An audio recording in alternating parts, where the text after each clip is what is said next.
अगर आप परमा एकादशी के दिन गौ माता को एक खास चीज अगर आप खिला देते हैं तो, क्योंकि ये एकादशी कोई मामूली एकादशी नहीं है, इस दिन किया गया कोई भी कार्य लाखों और करोड़ों गुना लाभ प्रदान करवा सकता है। भक्तों, आप सभी को सबसे पहले हम डेट टाइम बता देते हैं, फिर हम बारी बारी से आपको संपूर्ण जानकारी बताएंगे। परमा एकादशी 2026, तिथि, शुभ मुहूर्त और व्रत समय। परमा एकादशी का पावन व्रत 11 जून 2026 गुरुवार को रखा जाएगा। पंचांग के अनुसार एकादशी तिथि 11 जून को रात्रि 12:57 बजे प्रारंभ होगी और रात्रि 10:36 बजे समाप्त होगी। इसलिए उदया तिथि के आधार पर व्रत 11 जून को ही किया जाएगा। इस दिन ब्रह्म मुहूर्त में उठकर स्नान करें, भगवान श्री हरि विष्णु और माता लक्ष्मी की पूजा करें, तुलसी दल अर्पित करें तथा विष्णु मंत्रों का जाप करें। पूजा के लिए प्रातः काल का समय सबसे उत्तम माना गया है, जबकि अभिजीत मुहूर्त दोपहर लगभग 12:15 बजे से 1:09 बजे तक रहेगा। इस दिन दान, पुण्य, जप, तप, भजन, कीर्तन और विष्णु सहस्त्र नाम का पाठ विशेष फलदायी माना जाता है। व्रत का पारण 12 जून 2026 शुक्रवार को हरिवासर समाप्त होने के बाद करना चाहिए। पारण का शुभ समय सुबह 5:23 बजे से 8:10 बजे तक माना गया है। इस दिन चावल, तामसिक भोजन, क्रोध, झूठ, निंदा और विवाद से दूर रहकर भगवान विष्णु की भक्ति करनी चाहिए। धार्मिक मान्यता के अनुसार श्रद्धा और नियम पूर्वक परमा एकादशी का व्रत करने से भगवान विष्णु की कृपा प्राप्त होती है तथा जीवन में सुख, शांति और समृद्धि का आशीर्वाद मिलता है। जय श्री हरि। भक्तों, 11 जून का दिन कोई साधारण दिन नहीं है। ये वो दिन है जब ब्रह्मांड की ऊर्जा अपने चरम पर होगी। परमा एकादशी एक ऐसी एकादशी जो पूरे 3 साल में केवल एक बार आती है और अपने साथ लाती है। एक ऐसा गुप्त रहस्य जो रातों रात आपकी किस्मत पलट सकता है। इस दिन अगर आपने चुपचाप गाय को वो एक गुप्त चीज खिला दी तो मैं दावे के साथ कह सकता हूं आपकी ऐसी कोई मनोकामना नहीं है जो पूरी ना हो। लेकिन वो गुप्त चीज क्या है? लोग अक्सर गाय को रोटी देते हैं, गुड़ देते हैं, लेकिन जिस विशेष वस्तु की बात हमारे प्राचीन और रहस्यमय शास्त्रों में की गई है वो कुछ और ही है। एक ऐसी चीज जिसे अगर सही समय और सही तरीके से खिलाया जाए तो भगवान विष्णु साक्षात आपके जीवन के सारे कष्ट हर लेते हैं। आज मैं आपको वही रहस्य बताने जा रहा हूं, लेकिन याद रहे ये उपाय बहुत ही शक्तिशाली है, इसलिए इसे पूरे विश्वास और एकाग्रता के साथ समझना होगा। कई लोग एकादशी का व्रत रखते हैं, लंबी चौड़ी पूजा करते हैं, लेकिन फिर भी उन्हें कोई फल नहीं मिलता। क्या आपने कभी सोचा है ऐसा क्यों होता है? क्योंकि वो उस एक छोटे से रहस्य से अनजान होते हैं जो सीधा ईश्वर तक उनकी प्रार्थना पहुंचा सकता है। हमारे प्राचीन ग्रंथों में गौ माता को ब्रह्मांड का एक जीवित मंदिर कहा गया है। उनके भीतर 33 कोटि देवी देवता वास करते हैं। लेकिन परमा एकादशी के दिन गौ माता के भीतर बहने वाली दिव्य ऊर्जा कई गुना बढ़ जाती है। हाँ, कई गुना बढ़ जाती है। यही वो समय होता है जब आप अपने जीवन की सबसे बड़ी से बड़ी समस्या का सटीक समाधान पा सकते हैं। क्या आप जानते हैं कि प्राचीन काल में महान राजा और सिद्ध महर्षि इस एकादशी का इतनी बेसब्री से इंतजार क्यों करते थे? इसके पीछे एक बहुत बड़ी वजह छिपी है। कहते हैं कि जो इंसान इस दिन सही विधि से गौ माता को प्रसन्न कर लेता है, उसके जीवन से घोर दरिद्रता भी हमेशा के लिए विदा ले लेती है। मैं आपको वो गुप्त चीज जरूर बताऊंगा जो आपको 11 जून को खिलानी है, लेकिन उससे पहले ये समझना बहुत ज्यादा जरूरी है कि आपको क्या नहीं करना है, क्योंकि एक छोटी सी गलती आपके जीवन भर के सारे पुण्य को एक पल में नष्ट कर सकती है। अक्सर लोग जाने अनजाने में गाय को बचा हुआ खाना या फिर बासी रोटी दे देते हैं। ये सबसे पाप करना बड़ा पाप माना गया है। परमा एकादशी के पावन दिन कभी भी गौ माता को ऐसी कोई भी चीज ना खिलाएं जो झूठी हो या एक दिन पुरानी हो। ऐसा करने से आपके घर में भयंकर नकारात्मक ऊर्जा का प्रवेश होता है और बने बनाए काम भी बिगड़ने लगते हैं। आपको ये जानकर शायद हैरानी होगी कि इस दिन गौ माता के सींगों के बीच स्वयं भगवान शिव का वास होता है और उनकी पीठ पर साक्षात ब्रह्मा जी विराजते हैं। जब आप उन्हें वो विशेष चीज पूरे आदर के साथ खिलाते हैं तो वो सीधा परब्रह्म तक पहुंचती है।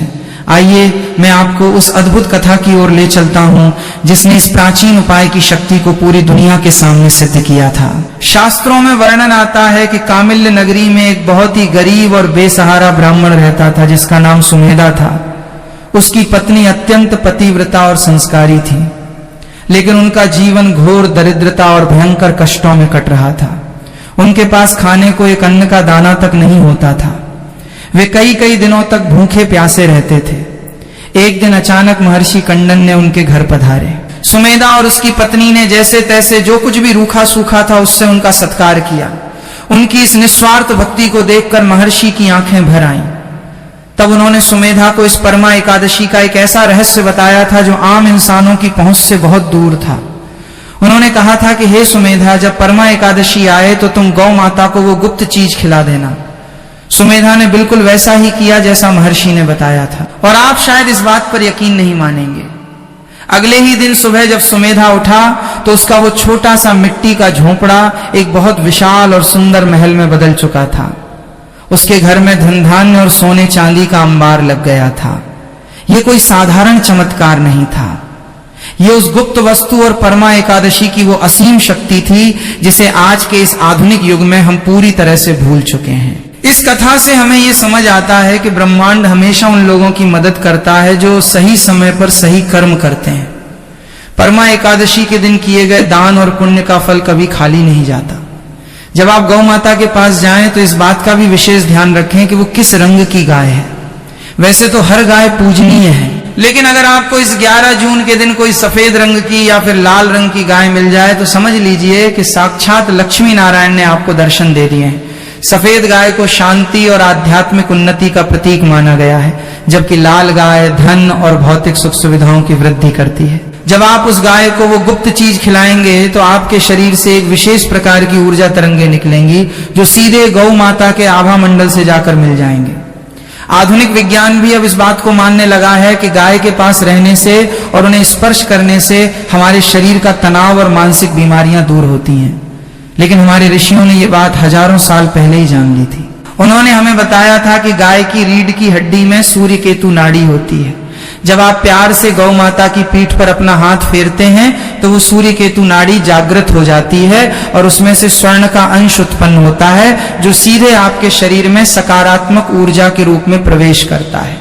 यही कारण है कि परमा एकादशी के दिन जब ये नाड़ी सबसे ज्यादा सक्रिय होती है तब आपका किया गया ये छोटा सा गुप्त उपाय आपको अप्रत्याशित परिणाम देता है।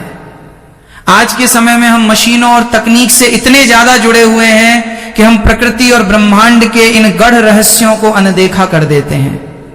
लेकिन याद रखिए, ऊर्जा कभी झूठ नहीं बोलती। जब 11 जून को सूर्य और चंद्रमा एक विशेष और दुर्लभ कोण पर होंगे तब पृथ्वी का गुरुत्वाकर्षण और ब्रह्मांड की चुंबकीय तरंगें मिलकर एक ऐसा शक्तिशाली वातावरण बनाएंगी जो आपके द्वारा किए गए एक छोटे से छोटे पुण्य को भी 1000 गुना बढ़ा देगी। ऐसे में अगर आप वो गुप्त चीज गौ माता को खिलाते हैं तो आपके बरसों से रुके हुए काम अपने आप बनने लगेंगे। अगर आप भारी कर्ज में डूबे हुए हैं तो आपके लिए अचानक से धन प्राप्ति के नए रास्ते खुलेंगे। अगर आपके घर में हमेशा कलह और क्लेश का माहौल रहता है तो वहां एक अजीब सी शांति का वास होगा। लेकिन मेरी एक बात हमेशा ध्यान रखना, ये उपाय आपको बिल्कुल चुपचाप करना है। किसी को बताकर या दिखावा करके किया गया कोई भी उपाय अपना प्रभाव उसी क्षण खो देता है। जब आप 11 जून की सुबह उठें तो स्नान करने के बाद सबसे पहले स्वच्छ वस्त्र धारण करें। अपने मन में भगवान श्री हरि विष्णु का ध्यान करें। ओम नमो भगवते वासुदेवाय मंत्र का मन ही मन लगातार जाप करते रहे। अब मैं आपको विस्तार से बताने जा रहा हूं कि आखिर वो गुप्त चीज क्या है और उसे कैसे तैयार करना है। इसे बहुत ही ज्यादा ध्यान से सुनिएगा क्योंकि इसमें एक छोटी सी भी चूक बिल्कुल नहीं होनी चाहिए। आपको सबसे पहले अपने घर की रसोई में एक ताजी रोटी बनानी है। याद रखिए, ये रोटी सिर्फ और सिर्फ गौ माता के लिए ही होनी चाहिए। यानी तवे पर बनने वाली सबसे पहली रोटी, इस रोटी में आपको अच्छी तरह से घी लगाना है। लेकिन ध्यान रहे कि वो बाजार का मिलावटी घी ना हो। अगर हो सके तो शुद्ध देसी गाय का घी ही इस्तेमाल करें। इसके बाद आपको इस घी लगी रोटी पर थोड़ा सा गुड़ रखना है। शास्त्रों में गुड़ को साक्षात सूर्य देव का प्रतीक माना जाता है जो आपके जीवन में मान सम्मान, तेज और अपार सफलता लेकर आता है। लेकिन रुकिए, सिर्फ गुड़ और रोटी ही वो गुप्त चीज नहीं है। असल और सबसे बड़ा रहस्य तो अब जाकर शुरू होता है। उस गुड़ के ऊपर आपको ठीक एक चुटकी पीली हल्दी रखनी है। हल्दी भगवान विष्णु को अत्यंत प्रिय होती है और ये आपके जीवन से हर प्रकार की नकारात्मकता और नजर दोष को तुरंत काटती है। पर अभी भी वो सबसे मुख्य और गुप्त चीज बाकी है जो आपकी हर एक मनोकामना को सीधे ब्रह्मांड के उस पार तक पहुंचाएगी। वो गुप्त चीज है काले तिल के पूरे 11 दाने। जी हां, काले तिल हमारे पुराणों में बताया गया है कि काले तिल भगवान विष्णु के पसीने से उत्पन्न हुए हैं। जब आप उस घी लगी ताजी रोटी पर गुड़, एक चुटकी हल्दी और बिल्कुल गिनकर 11 काले तिल के दाने रखते हैं तो ये कोई साधारण भोजन नहीं रह जाता, ये एक महाप्रसाद बन जाता है, एक ऐसा परम दिव्य भोग जो सीधा आपके दुर्भाग्य को सौभाग्य में बदलने की ताकत रखता है। आपको इस तैयार की गई रोटी को अपने दाहिने हाथ में आदर पूर्वक लेना है। एक बात और जो आपको कोई नहीं बताएगा वो ये है कि जब आप घर से ये गुप्त सामग्री लेकर निकलें तो पीछे मुड़कर बिल्कुल न देखें। अगर कोई आपको रास्ते में टोके या आवाज दें तो उसका जवाब न दें। आपका पूरा ध्यान सिर्फ और सिर्फ उस कार्य पर होना चाहिए जो आप करने जा रहे हैं। इसे तंत्र शास्त्र में एकाग्रता का अचूक नियम कहा गया है। जब इंसान अपनी पूरी मानसिक ऊर्जा को एक ही विचार पर केंद्रित कर देता है और उसे 11 जून जैसी पवित्र तिथि का साथ मिल जाता है तो उस विचार को हकीकत में बदलने से दुनिया की कोई भी नकारात्मक शक्ति रोक नहीं सकती। कई बार लोग उपाय तो कर लेते हैं लेकिन उनके मन में शंका होती है कि पता नहीं ये काम करेगा या नहीं। ये शंका ही वो दीमक है जो आपके उपाय की जड़ों को खोखला कर देती है। इसलिए जब आप वो गुड़, हल्दी और काले तिल वाली घी की ताजी रोटी लेकर चलें तो आपके मन में रत्ती भर भी संदेह नहीं होना चाहिए। घर से बाहर निकलकर किसी ऐसी गाय को खोजे जो आपके घर के आसपास कहीं खड़ी हो। जब आप ये दिव्य रोटी गौ माता को खिलाएं तो उस समय आपकी आंखें उनके चरणों में होनी चाहिए, न कि उनके चेहरे पर मन ही मन अपनी वो एक सबसे खास मनोकामना बोले जो आप चाहते हैं कि हर हाल में पूरी हो। चाहे वो मनचाही नौकरी की हो, व्यापार में भारी मुनाफे की हो या फिर किसी गंभीर बीमारी से छुटकारे की हो। अपनी हर परेशानी और अपना हर दर्द भगवान विष्णु और गौ माता के चरणों में सौंप दें। भगवान श्री कृष्ण ने भी गीता में कहा है कि जो मनुष्य निस्वार्थ भाव से बेजुबान जीवों की सेवा करता है वो सीधा मेरे हृदय में स्थान पाता है। और जब बात गौ माता की हो तो वो सिर्फ एक जीव नहीं बल्कि एक चलता फिरता ब्रह्मांड है। आप सोचिए, जिस जीव के गोबर में लक्ष्मी का वास हो, जिसके मूत्र में गंगा का वास हो, उसकी महिमा कितनी अपार होगी। आज की भाग दौड़ भरी जिंदगी में हम इन सब चीजों से बहुत दूर हो गए हैं। हम तनाव में जीते हैं, बीमारियों से घिरे रहते हैं और पैसों के पीछे भागते रहते हैं। लेकिन असल शांति और समृद्धि का रास्ता इन्हीं छोटे छोटे लेकिन बेहद शक्तिशाली उपायों से होकर गुजरता है। 11 जून का दिन आपके लिए एक वरदान साबित हो सकता है। ये दिन उन सभी लोगों के लिए एक नई उम्मीद की किरण है जो चारों तरफ से निराश हो चुके हैं, जिन्हें लगता है कि अब उनका कुछ नहीं हो सकता, उनके सारे रास्ते बंद हो चुके हैं। मैं आपको विश्वास दिलाता हूं कि एक बार, सिर्फ एक बार पूरी आस्था और अटूट विश्वास के साथ 11 जून की सुबह ये उपाय करके देखिए। आप खुद अपने जीवन में वो बदलाव महसूस करेंगे जिसकी आपने कभी कल्पना भी नहीं की होगी।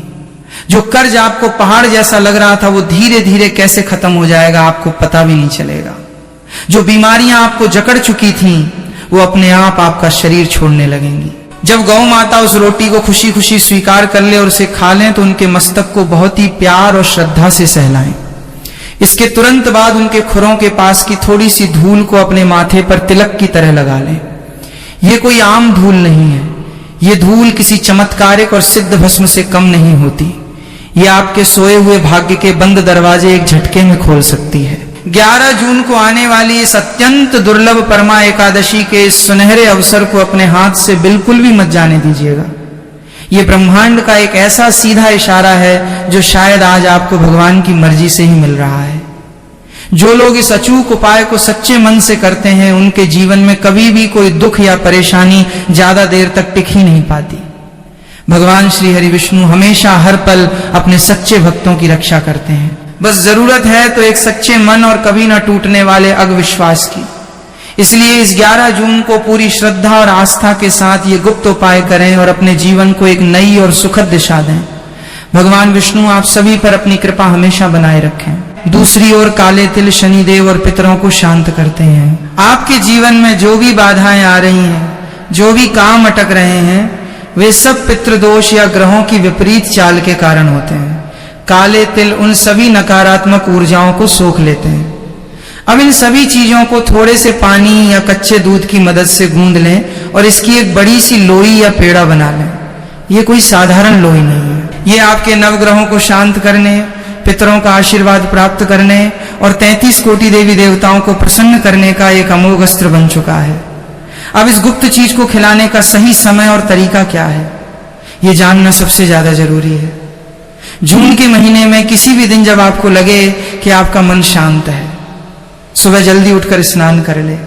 कोशिश करें कि सूर्योदय के आसपास का समय हो। लेकिन अगर आप सुबह नहीं जा सकते तो शाम को गोधूली बेला में जब सूर्य ढल रहा हो तब भी आप ये उपाय कर सकते हैं। गोधूली बेला वो समय है जब गाय चढ़कर वापस लौट रही होती है। इस समय उनके खुरों से उड़ने वाली धूल को भी बहुत पवित्र माना गया है। आपको ये गुप्त लोई लेनी है और घर से बाहर निकल जाना है। रास्ते में आपको जो भी पहली गाय दिखे उसे ये लोई अपने हाथों से खिलानी है। खिलाते समय आपको उस गाय की आंखों में देखना है और मन ही मन अपनी वो मनोकामना बोलनी है जिसे आप पूरा करना चाहते हैं। आपको अपनी मनोकामना इस तरह बोलनी है जैसे वो पूरी हो चुकी है। उदाहरण के लिए अगर आप आर्थिक तंगी से परेशान हैं तो आपको ये नहीं सोचना है कि हे भगवान मुझे पैसा दे दो, बल्कि आपको ये सोचना है कि मेरी आर्थिक समस्याएं समाप्त हो गई हैं और मेरे जीवन में धन का आगमन हो रहा है। जब गाय वह लोई खा रही हो तो अपने दाहिने हाथ से उसके सिर और पीठ पर बहुत ही प्यार से हाथ फेरे। ये स्पर्श केवल एक जानवर को छूना नहीं है, ये ब्रह्मांड की उस परम शक्ति के साथ आपका सीधा जुड़ाव है। गौ माता के शरीर के सहलाने से आपके शरीर की सारी नकारात्मक ऊर्जा उनके भीतर चली जाती है और उनका आशीर्वाद आपके रोम रोम में समा जाता है। देसी का जब गाय पूरी लोई खा लें तो मन ही मन उसे प्रणाम करें, उसे धन्यवाद दें और बिना पीछे मुड़कर देखे चुपचाप अपने घर वापस आ जाएं। घर आकर अपने हाथ पैर धो लें और अपने नियमित काम में लग जाएं।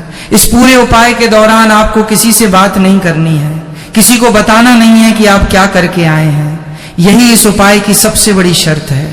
अक्सर लोग ये पूछते हैं कि क्या इस उपाय का असर तुरंत होगा। देखिए, ब्रह्मांड का अपना एक समय चक्र होता है। जब आप कोई बीज बोते हैं तो वो अगले दिन ही पेड़ नहीं बन जाता, उसे खाद, पानी और समय की आवश्यकता होती है। इसी तरह तो आपने अपने सौभाग्य का बीज बो दिया है। अब आपको बस अपने कर्म करते रहने हैं और ईश्वर पर पूरा भरोसा रखना है। आप खुद महसूस करेंगे कि कुछ ही दिनों में आपके आसपास की परिस्थितियां बदलने लगेंगी। जो काम महीनों से अटके पड़े थे वे अचानक से बनने लगेंगे। जिन रास्तों पर पहले सिर्फ अंधेरा नजर आता था वहां से रोशनी की किरणें फूटने लगेंगी। आपको ऐसे लोगों का साथ मिलने लगेगा जो आपकी सफलता में मददगार साबित होंगे। ये सब कोई जादू नहीं है, बल्कि ये आपके उस एक निस्वार्थ कर्म का परिणाम है जो आपने उस तपती गर्मी में एक बेजुबान जीव के लिए किया था। कई बार ऐसा भी होता है कि हमें हमारे आसपास कोई गाय नहीं मिलती। ऐसे में आपको निराश नहीं होना है। आप इस लोई को किसी भी गौशाला में जाकर खिला सकते हैं, लेकिन वहां भी आपको इस बात का ध्यान रखना है कि आप ये काम चुपचाप करें। किसी को जताने की जरूरत नहीं है कि आप क्या लेकर आए हैं, बस चुपचाप जाएं, किसी भी गाय को खिलाएं और वापस आ जाएं। ये एक इतना शक्तिशाली और गुप्त प्रयोग है कि जिसने भी इसे सच्चे मन से किया है वो कभी खाली हाथ नहीं लौटा। जून के इस महीने की ऊर्जा का लाभ उठाएं, ये समय बार बार नहीं आता। जो लोग केवल सोचते रहते हैं वे हमेशा सोचते ही रह जाते हैं, लेकिन जो लोग ब्रह्मांड के इन छोटे छोटे रहस्यों को समझकर उन पर अमल करते हैं वे अपने जीवन को एक नई दिशा देने में सफल होते हैं। आपको ये बात हमेशा याद रखनी चाहिए कि हमारे जीवन की हर पीड़ा, हर दुख, हर संघर्ष का कोई ना कोई समाधान प्रकृति ने हमारे आसपास ही छिपा कर रखा है। हमें बस उन संकेतों को समझने की जरूरत है। गौ माता उसी प्रकृति का, उसी ईश्वरीय शक्ति का एक जीता जागता स्वरूप है। जब आप उनके साथ एक आत्मिक संबंध स्थापित करते हैं, जब आप उनकी भूख और प्यास को अपनी भूख और प्यास समझते हैं तो ईश्वर भी आपकी हर जरूरत को अपनी जिम्मेदारी मान लेते हैं। इसीलिए आज ही ये संकल्प लें कि आप जून के इस महीने में कम से कम एक बार ये गुप्त उपाय जरूर करेंगे। अपनी लोई तैयार करें, उसमें अपना सारा विश्वास, अपनी सारी प्रार्थनाएं डाल दें और उसे ब्रह्मांड के हवाले कर दें। आपको आपकी सोच से भी ज्यादा मिलेगा। आपकी हर मनोकामना पूरी होगी। आपके घर में सुख, शांति और समृद्धि का वास होगा और आपके जीवन के सारे कष्ट धीरे धीरे मिट जाएंगे। इस उपाय को करते समय एक और बात का विशेष ध्यान रखें। कई बार लोग अनजाने में बासी या खराब आटे का प्रयोग कर लेते हैं, ये सोचकर कि जानवर ही तो है, कुछ भी खा लेगा। ये सबसे बड़ी भूल है। गौ माता को झूठा बासी या सड़ा हुआ भोजन खिलाना आपके जीवन में दरिद्रता को आमंत्रित करता है। इसलिए जब आप इस गुप्त लोई को बनाएं तो वैसे ही पवित्रता और शुद्धता रखें जैसे आप अपने घर के मंदिर में भगवान का भोग बनाते समय रखते हैं। जब आपके भाव शुद्ध होंगे तभी आपका उपाय फलीभूत होगा। इसके अलावा यदि आपके जीवन में कोई बहुत बड़ी परेशानी चल रही है तो इस लोई में आप एक लौंग भी दबा सकते हैं। लौंग नकारात्मक प्रभावों को शांत करने में बहुत ही चमत्कारी मानी गई है। जून की इस भयानक गर्मी में जब आप बाहर निकलेंगे तो आपको यह भी ध्यान रखना है कि गौ माता को केवल भोजन ही नहीं बल्कि जल की भी अत्यंत आवश्यकता होती है। यदि संभव हो तो अपने घर के बाहर या छत पर एक मिट्टी के बर्तन में पानी जरूर रखें। ये एक अलग से किया गया पुण्य है जो आपके जीवन में शीतलता लाएगा। जिस प्रकार आप उस बेजुबान की प्यास बुझाएंगे उसी प्रकार ईश्वर आपके जीवन की उन तमाम प्यास को बुझाएंगे जो लंबे समय से अतृप्त हैं। चाहे वो धन की प्यास हो, अच्छे स्वास्थ्य की प्यास हो या फिर एक खुशहाल जीवन की प्यास हो। प्रकृति का नियम बहुत सीधा है। जो आप दूसरों को देते हैं वही कई गुना होकर आपके पास वापस लौटता है। आज से ही अपने भीतर एक सकारात्मक ऊर्जा का संचार करें। नकारात्मक विचारों को अपने मन में स्थान न दें। जब भी आप निराश हों तो याद रखें कि ईश्वर ने आपके लिए कुछ बहुत अच्छा सोच कर रखा है। आपको बस अपने कर्म पथ पर डटे रहना है। ये गुप्त उपाय आपके उस कर्म पथ का एक बहुत ही महत्वपूर्ण हिस्सा बनने जा रहा है। इसे पूरे विश्वास और श्रद्धा के साथ करें। जब आप उस गाय को लोई खिला रहे हो तो उस क्षण को पूरी तरह से जिएं। वो शांति ही आपके लिए सबसे बड़ा आशीर्वाद है। बिना किसी संकोच के, बिना किसी शक के इस उपाय को अपनाएं और अपने जीवन में आने वाले उन सुखद बदलावों का स्वागत करने के लिए तैयार रहें। आपकी हर जायज इच्छा, हर शुभ संकल्प अवश्य पूरा होगा। बस अपने हृदय को शुद्ध रखें और ब्रह्मांड की उस परम सत्ता पर अपना अग विश्वास बनाए रखें। जीवन में कई बार ऐसा मोड़ आता है जब इंसान चारों तरफ से हार मान लेता है। उसे लगता है कि अब कोई रास्ता नहीं बचा है, सारी उम्मीदें खत्म हो चुकी हैं। अगर आप भी इसी दौर से गुजर रहे हैं तो ये मानकर चलिए कि ये जानकारी आपके सामने यूं ही नहीं आई है। इस ब्रह्मांड में कुछ भी संयोग नहीं होता। कोई दैवीय शक्ति आपको रास्ता दिखाना चाहती है। वो शक्ति चाहती है कि आप इस जून के महीने में इस गुप्त दान के जरिए अपने जीवन के उन्हें से भारती है। ये कर्मों को सुधार सके जो आज आपके मार्ग में बाधा बन रहे हैं। जब हम गाय को अपने हाथों से वो लोई खिलाते हैं जिसमें हमने घी, गुड़, हल्दी और काले तिल मिलाए हैं तो हम वास्तव में अपने पांचों तत्वों को संतुलित कर रहे होते हैं। प्राचीन काल में राजा महाराजा अपने दिन की शुरुआत गौ दर्शन और गौ सेवा से ही करते थे। वे इस विज्ञान को समझते थे। वे जानते थे कि सत्ता और शक्ति का नशा इंसान को अहंकारी बना सकता है और ये अहंकार ही उसके पतन का कारण बनता है। गौ सेवा इंसान के भीतर विनम्रता लाती है। यही विनम्रता आपको भी अपने भीतर लानी है। जब आप इस उपाय को करने जाएं तो आपके भीतर कोई अहंकार नहीं होना चाहिए, बल्कि आपके भीतर यह भाव होना चाहिए कि हे गौ माता, ये आपका ही दिया हुआ है जो मैं आपको अर्पित कर रहा हूं। मुझे इस सेवा का अवसर देने के लिए आपका बहुत बहुत धन्यवाद। ये भाव ही वो चाबी है जो आपकी किस्मत के ताले को खोलेगी। अक्सर लोग जल्दबाजी में होते हैं। वे चाहते हैं कि आज उपाय किया और कल सवेरे उनके दरवाजे पर कोई खजाना मिल जाए, लेकिन अध्यात्म और कर्म का विज्ञान ऐसे काम नहीं करता। धैर्य रखना बहुत जरूरी है। जब आप ये गुप्त चीज खिला दें तो उसके बाद बार बार ये न सोचें कि मेरा काम कब होगा, कैसे होगा। सोचने का काम आपका नहीं है। आपका काम केवल कर्म करना था जो आपने कर दिया। अब परिणाम देने का काम उस परमपिता परमात्मा का है। वो जो भी करेगा वो आपके लिए सबसे अच्छा होगा। ये उपाय आपकी मेहनत को सौभाग्य में बदल देगा। जून के इस पावन लेकिन तपते हुए महीने में जब प्रकृति भी अपनी परीक्षा ले रही है, आप भी अपनी परीक्षा में सफल होने का प्रयास करें। अपने भीतर करुणा, प्रेम और निस्वार्थ सेवा के भाव को जगाएं। ये एक छोटा सा गुप्त उपाय आपके जीवन में वो रोशनी ला सकता है जिसकी तलाश में आप दर दर भटक रहे हैं। इसे अपनाएं, चुपचाप करें और फिर देखें कि कैसे ब्रह्मांड आपके लिए नए रास्ते खोलता है। विश्वास ही वो नाव है जो आपको इस भवसागर से पार ले जाएगी। इस विश्वास को कभी टूटने ना दें और निरंतर अपने कर्म पथ पर आगे बढ़ते रहें। आपकी यह गुप्त साधना न केवल आपके लिए बल्कि आपके पूरे परिवार के लिए एक सुरक्षा कवच का निर्माण करेगी। जब घर का कोई भी एक सदस्य इस तरह के निस्वार्थ और गुप्त कर्म करता है तो उस